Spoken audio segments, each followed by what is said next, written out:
Right, so I'm after getting myself some greater burdock. I've got the roots attached. It had about 20 big kind of colocasia, alocasia type leaves. So I've stripped them all off, cut them off, and I was lucky because I tried to take it up before in a different spot, and they grow into rock and really hard, poor soil, and it's hard to get them out without damaging the roots. But I was lucky enough that there was so much rock where this one was growing. You can see the way it's after flattening off at the end here, so it was having to spread out. So I'm going to put it here, and I've mixed in all the stone. We'll see how it gets on here.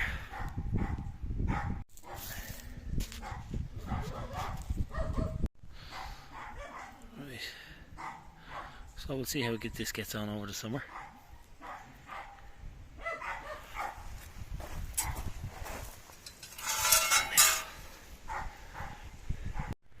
Right, so while I'm talking about plants that are just self-seeding like that greater burdock, if you've seen any of my earlier vids over the winter, I couldn't get this one out of concrete. This is mullein, but I can just show you the size of this. That's my hand. And look at the size of this plant. Like, that's nearly 3 feet circumference there. That has been exposed all winter in the open. There's no mulch, there's no nothing on it, and you can see how lush and how healthy it's grown. And there will be fantastic flowers on the spikes. This will grow up to 7-8 feet tall, and hopefully it'll self-seed everywhere.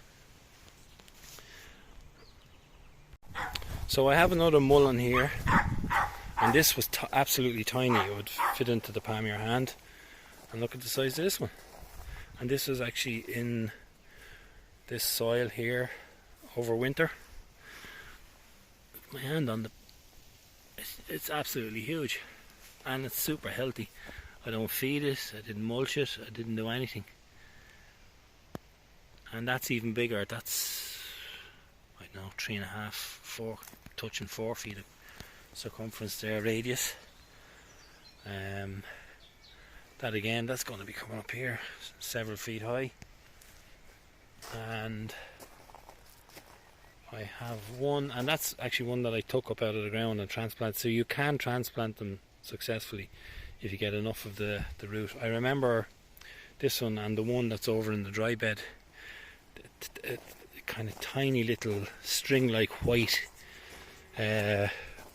roots on it, and I just popped it into a bit of water for a day or two, give it a drink, and then I transplanted it. This one was the smallest of the 3 that I transplanted, and this was a late transplant. I think I transplanted this around the time I had the echiums. So this is only just over a foot, but still looks super healthy.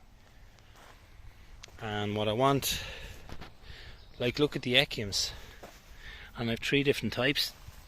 Now they're still solid. I don't know if they're going to come back, but you have a wild plant that will actually do the exact same job as the echium. Big, tall, 7-8 foot spikes, tons of flowers, brings in all the insects. Look,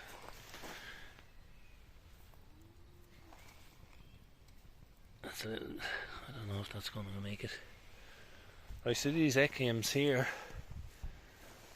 and this little small one. This is a different type of one. These are over a tenner each. Oh, there's green here on this one. Now, I've never had the echiums before, so I don't know if this is what they're supposed to be like. These are ones that were checking nettles are growing up around these ones. They're just like hard sticks.